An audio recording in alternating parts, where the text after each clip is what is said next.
Well,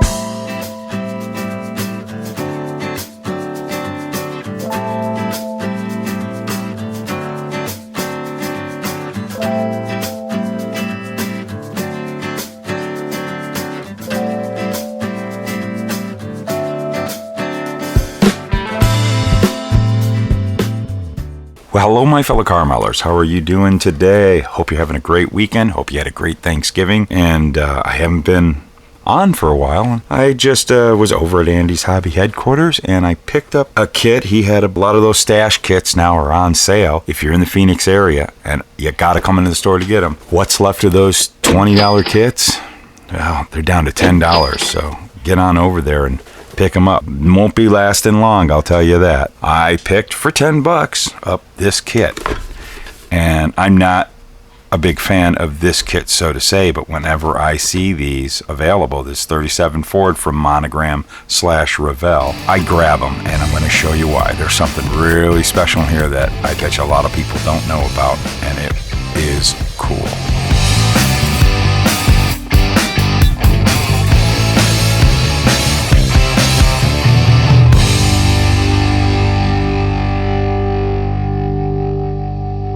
Alright, so we're going to take a look. I'm not reviewing this kit. I bought this specifically for one part that's, well, it's a few parts, but something really, really cool that's in this kit that you will find in most of the versions of this 37 Ford. All but the original when Monogram first came out with it. It isn't 24 scale.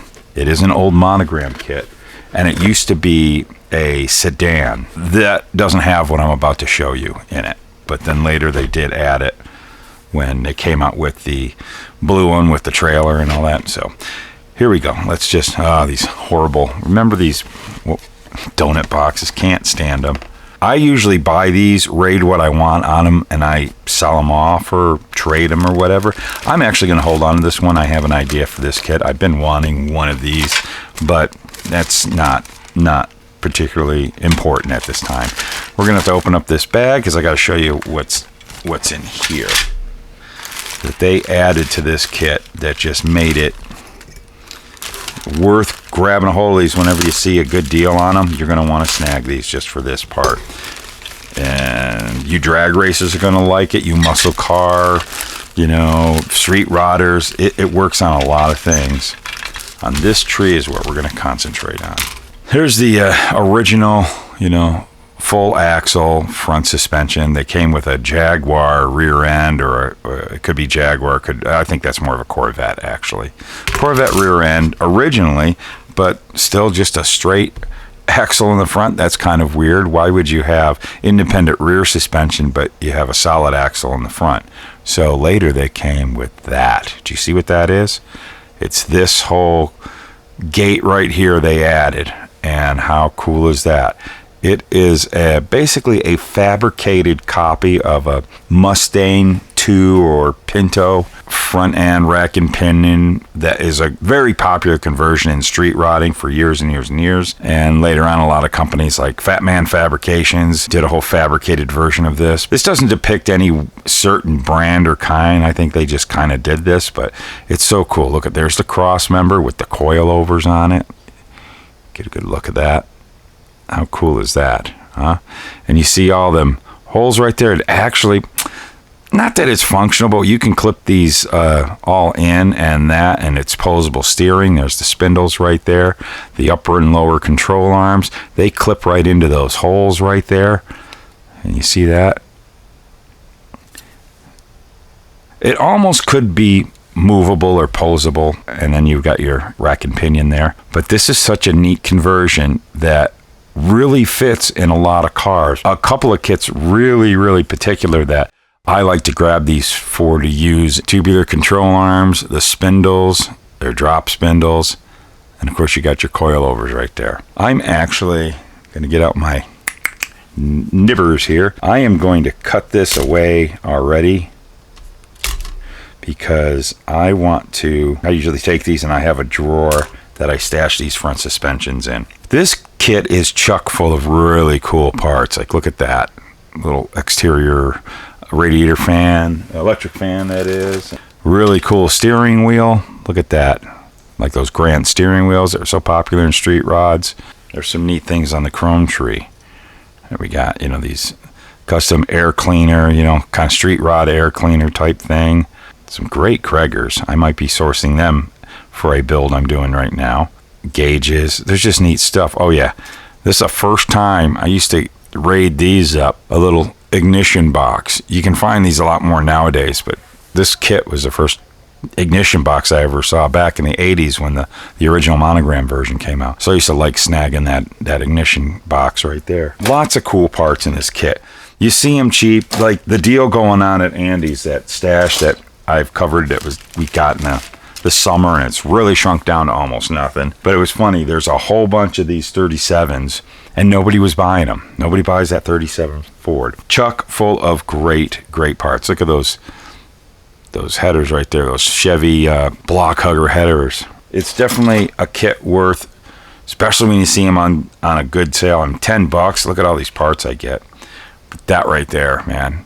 An aftermarket version of something like this can cost you more than $10, And you do see that kit going for $10, $20 all the time at the swap meets. They made a lot of them. They're out there. But isn't that cool? But I want to show you something really cool. I actually have an extra one right here because I don't want to pull this all apart. I want to keep that all together. I have a project I want to get onto, and I was wanting, because this was kind of set aside for something else. I was wanting to get another one of those front ends for this model. When Mobius came out with this really cool gasser, I want to do, using the gasser, I want to do a little more modern drag car that has a regular independent front suspension. Get the suspension, get it down low. I don't want to do gassers, basically what I'm trying to say to you. And you got to see this. This is amazing. So I just had this kind of mocked up. There's the front subframe, nothing altered at all. You take this, watch this. This fits right in there, right in between the frame rails. Might have to do a little bit of this and that, but quite honestly, it fits right in there. And you start adding all your steering components and your control arms and everything. Man, it's like it was made for that kit. Look at that. Yeah, it'll pretty much, you find exactly the point that you want it at. Very easy. And of course, the other kit that's very, very, very popular, your 66 Nova Pro Street. You're wanting to do a drag car and you're kind of wanting to go, that fiddly front end that they have, the stock front end that's in this car, you want to do it a little more racier. It'll fit in this too, where you have a little more of a performance front end. There's a little bit of chopping that might have to get done, a little bit of clearance, but it pretty much fits in there. And I'm sure you can get this to work on several things, or it's like really perfect if you're doing a whole fabricated front end. But what's really cool about this works on, like the last kit I showed you, you got some gasser models and you wanted to ungasser them. It's a good front end, fabricated front end.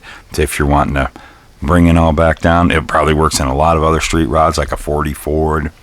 You got so many street rods that you want to do, and they all have, the kit comes with just the stock full axle.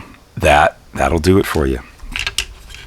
And I just want to show that to you. It's just I think an overlooked cool little kit, front end kit, that comes in a kit that gets overlooked by a lot of you, I bet.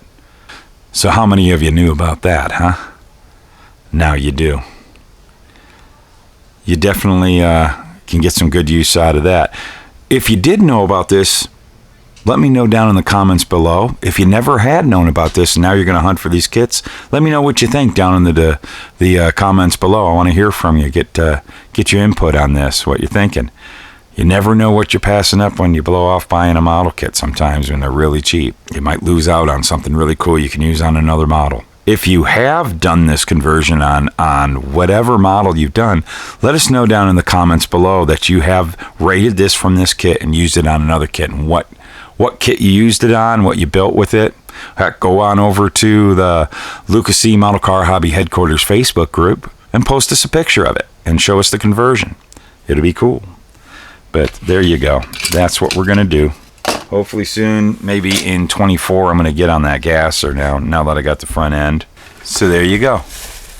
The 37 Ford Street Rod, either the coupe from Revell, originally was a sedan that came out from Monogram, but that sedan version from Monogram does not have that front end, but it has all the other really cool parts. So it's still a great kit. It was really popular when it came out back in the 80s. So there you go. Little lesson. All right, you guys. Hope you have a great rest of your holiday weekend. I got things to do. We got to start getting ready for Christmas, huh? Thanks for stopping by and watching the old Luka C channel. We're still around. We're going to be doing more things. Be sure to check out, if you haven't, our podcast over on Spotify, the Scale Model Car Podcast with my friends BG, Chuck, and Jason. We have a ball. We talk about all sorts of model car things. We're going to be doing probably about every other week. You're going to be seeing a new episode drop. This last one we had Joel from Iceman Collections on. Talks about his product, talks about his little history of getting into all this stuff. It's a really good show. So go check that out if you haven't, and give us a 5-star rating. It's a great podcast. It's really growing fast. All right, guys. Well, I'm going to get the heck out of here. I got to jump on my... actually, I'm going to be staying at the bench for a little bit. I got to get back onto my USAC build. I do have an update coming on that. There's some changes that's happening with me on my USAC build, that 55 Ford F100. And been plugging away at that, and it's looking really cool. So we will see you. Why do we constantly build these models and look at these models and buy these models? It's simple. It's simple because they're fun, right? Jeez. Here's the producers.